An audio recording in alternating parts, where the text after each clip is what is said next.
Salut à tous. Aujourd'hui, on se retrouve pour une tentative de réparation de ce testeur pour LED que j'ai acheté il y a plusieurs semaines, voire mois de cela maintenant. Et il est déjà HS. Alors, je précise tout de suite, il n'est pas HS parce qu'il est mal conçu, parce que ceci, cela. En tout cas, j'ai pas eu assez de temps pour le tester, pour savoir si c'était vraiment ça qui l'a rendu HS. Mais il a été HS de ma faute. Je vais vous expliquer pourquoi c'est de ma faute de toute façon après. Mais là, à l'heure actuelle, on peut plus du tout l'utiliser. Si je vous montre rapidement un petit peu quand je l'allume ce que ça fait. Donc là, voilà ce que ça donne. Voilà ce qui est affiché. Et ensuite, il m'indique 20 mA, 0.1 volts. Et là, malheureusement, on peut plus rien faire dessus. Lorsque je viens mettre mes pointes de test sur la sortie et que je viens mettre une LED, la LED ne s'allume pas, il ne se passe strictement rien et j'ai aucune tension sur la sortie. Alors, pour vous dire un petit peu comment il est tombé en panne, c'était lorsque j'ai réalisé cette vidéo sur la réalisation de la reproduction de ce déchargeur de condensateur conçu par Philippe Desmériac ainsi que le PCB par Nico. Donc j'ai reproduit, j'ai fait une vidéo dessus, je vous la mettrai en fichier avec le petit i. Et pour pouvoir faire des tests hors caméra, j'avais pris un condensateur de 400 volts. Là c'est un 200 volts que j'ai entre les mains, mais c'est pour l'explication. Et j'avais rechargé avec ce testeur pour LED. Parce qu'on pourra voir qu'il peut monter jusqu'à 300 volts. Le truc qui est bien aussi avec ce testeur pour LED, c'est que le courant, au début, il est très faible. Il commence vers 20 mA. C'est comme s'il testait une LED. Donc le courant monte progressivement. Donc c'est parfait pour la recharge du condensateur. Ça fait par un fort appel de courant. C'était excellent. J'ai rechargé 2 fois le condensateur. Ça fonctionnait très bien. J'ai fait avec le testeur pour LED. Aucun problème. Par contre, la troisième fois, j'ai fait une première recharge. J'ai dû m'arrêter dans mes souvenirs aux alentours de 30 volts. J'ai retiré mes points de test. Et ensuite, j'ai voulu continuer à la recharge pour monter jusqu'à 250, 300 volts dans ces alentours-là. Le problème, c'est que le testeur n'a pas apprécié. C'est à ce moment-là que ça a commencé à dysfonctionner, à afficher un petit peu n'importe quoi. Et la panne, je pense que c'est parce que je lui ai appliqué une tension de 30 volts sur son entrée, d'une trentaine de volts, alors que lui, il était à seulement quelques volts pour débuter le test d'une LED. Donc je pense que c'est cette partie-là qu'il n'a pas trop apprécié. Et le fait de lui appliquer une tension inverse, à mon avis, quelques composants à l'intérieur ont dû flasher. Alors, je précise tout de suite, quand ça s'est passé, il n'y a eu aucun bruit, aucune odeur, aucune fumée. Donc, malheureusement, c'était assez compliqué de trouver la panne. Mais je pense avoir trouvé, et c'est pour ça que je vais tenter la réparation.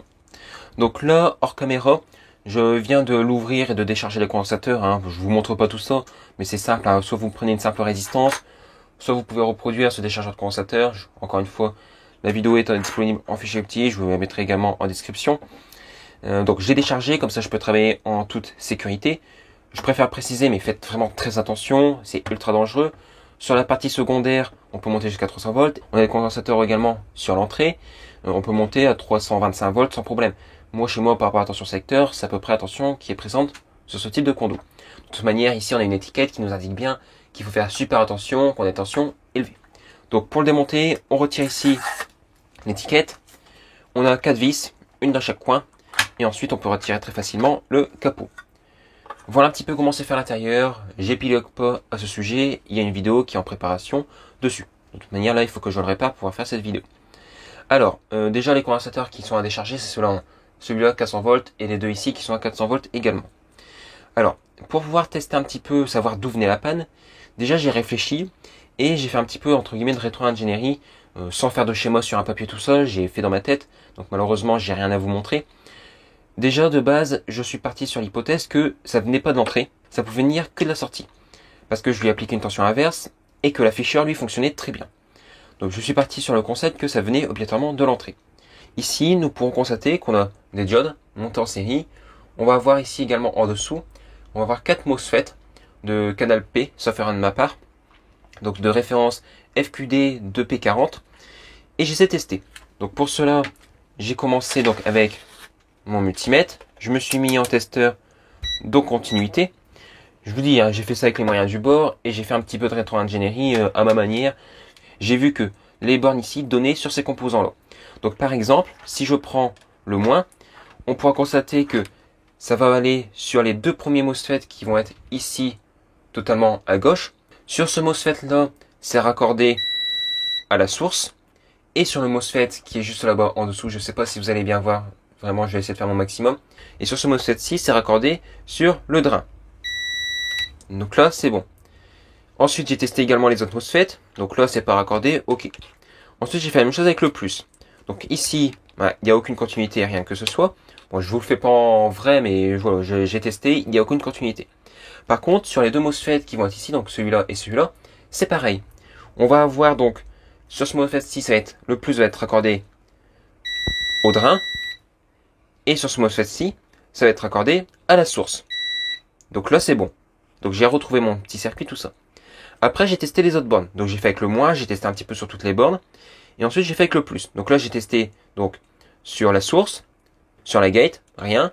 Et sur le drain, c'est normal. J'ai fait la même chose ici. J'ai testé sur la source, donc là, c'est normal. J'ai testé sur la gate, continuité, gros problème. Et j'ai testé également sur le drain. Continuité, gros problème. Donc voilà mon hypothèse. Déjà, rien qu'avec ce petit test et ce petit rétro-ingénierie entre guillemets, bon, c'est vraiment ultra basique, hein, j'ai pas fait un détail complet de toute l'installation, mais j'en ai déduit que j'avais ce MOSFET de Canal P ici qui était grillé, qui était en court-circuit en fait, tout simplement. Donc maintenant que j'ai trouvé le problème, j'ai acheté sur AliExpress un lot de 10 MOSFET. Alors malheureusement ça se vend qu'en lot de 10 et ça coûte assez cher. J'en ai eu pour à peu près 8 euros, en sachant que ça c'est un produit qui coûte à peu près 20-25 euros. J'avais un petit peu la flemme de racheter un testeur de LED complet. Donc j'ai préféré dépenser 8 euros. Après, est-ce qu'il aurait été plus intéressant d'en racheter un complet? Comme ça j'aurais eu tout plein de pièces de rechange au cas où que. Donc ici voilà un petit peu à quoi ressemble le MOSFET. C'est vraiment tout petit. C'est en boîtier, je sais plus quoi, je vous marquerai au-dessus, j'ai plus ça en tête. Mais voilà un petit peu à quoi ça ressemble. Donc je vais le remplacer tout ça, je vous fais un petit timeline, j'essaie de vous faire ça au microscope électronique, je vais voir un petit peu comment je vais faire. De toute manière, il faut que je dessoude ici le connecteur. Donc je vous fais tout ça un petit peu en timelapse et on se retrouve juste après.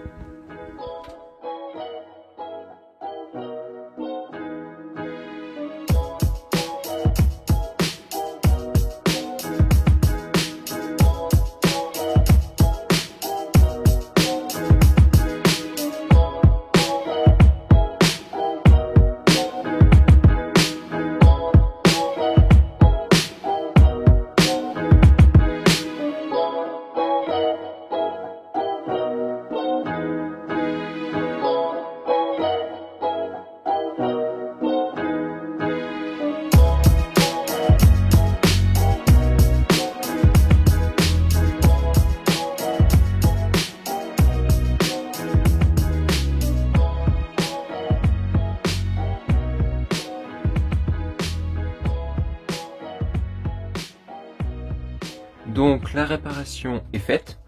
Alors vraiment, je pense que comme vous m'avez vu dessouder le MOSFET et ressouder, je pense que vous avez dû vous arracher les cheveux. J'ai pas ce qu'il faut vraiment pour faire du CMS, mais j'ai pas de station d'air chaud déjà de base. Donc pour faire du CMS, j'ai rien. Et j'ai pas l'habitude. Vraiment, je sais pas du tout comment faire.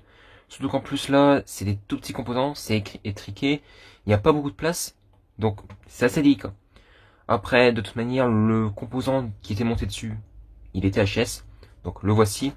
Vous l'aurez vu, j'ai carrément arraché une patte du MOSFET.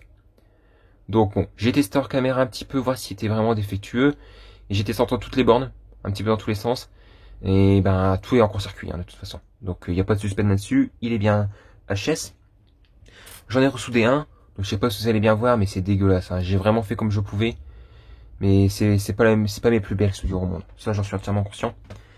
J'ai fait un petit test, alors j'avoue, j'ai fait un petit test hors caméra. Là, j'ai plus aucun court-circuit quand je teste un petit peu toutes les bornes.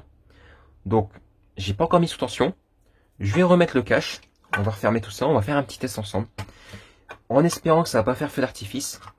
Mais, on va voir. On va voir. Je vais quand même remettre une petite vis. Bon, je vais pas mettre de petite vis sur le cache. Je vais laisser comme ça. Ça va le faire. J'ai ici la prise. Alors, petite parenthèse, mais là c'est la prise parce que c'est pas une prise française qu'il y a dessus. Ça par la suite je vais le couper, je vais mettre une prise française. Par contre, je sais pas qu'est-ce qu'ils ont foutu à l'intérieur. Je sais pas pourquoi. Mais à chaque fois que je branche l'appareil, ça arc à mort sur ma multiprise. Je vous laisse voir un petit peu l'état déjà de l'adaptateur. Je sais pas si vous verrez bien, mais il est bouffé. Pareil ici, alors ici ça se verra peut-être moins. Ouais, on le verra pas malheureusement sur la prise ici. On le verra pas. Mais ici aussi, ça arc à mort. Donc je sais pas pourquoi. J'ai pas été chercher, fouiller un petit peu comment a été fait le circuit à l'intérieur. Donc il faut vraiment faire attention sur ce genre de produits chinois qu'on achète. Ça peut toujours être dangereux. Bon, je branche. Et là attention, soit ça fait feu d'artifice, ou soit il se passe strictement rien. Suspense.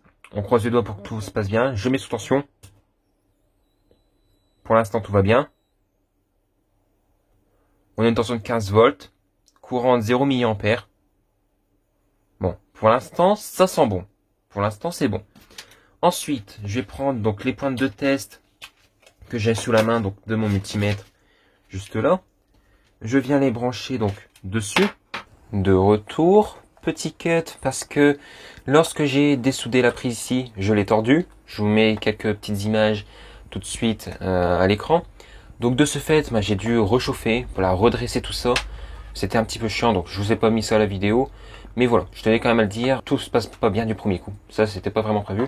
Donc je mets mon point, je mets mon plus ici. Je vais tout de suite me munir d'une LED pour tester, pour voir par exemple avec un courant de 20 mA. Donc voici une LED sur une breadboard. Je vais me munir de pointes de test. Le moins sur le moins, le plus sur le plus. La LED s'allume, j'ai 20 mA avec 3 volts, 3.1 volts. Donc c'est parfait, ça fonctionne. Réparation réussite. Si je peux encore aller plus loin. Par exemple ici j'ai cette platine de LED que j'avais utilisée dans une précédente vidéo pour faire une petite vidéo sur comment recycler une ampoule LED sans trop se prendre la tête. Je vous la mettrai en fiche avec le petit i. J'ai ressoudé donc ici les deux parallèles que j'avais fait entre guillemets pour la vidéo. Ici j'ai deux fils, le rouge c'est le plus, le vert c'est le moins. De manière, moi j'aime directement mettre sur les soudures.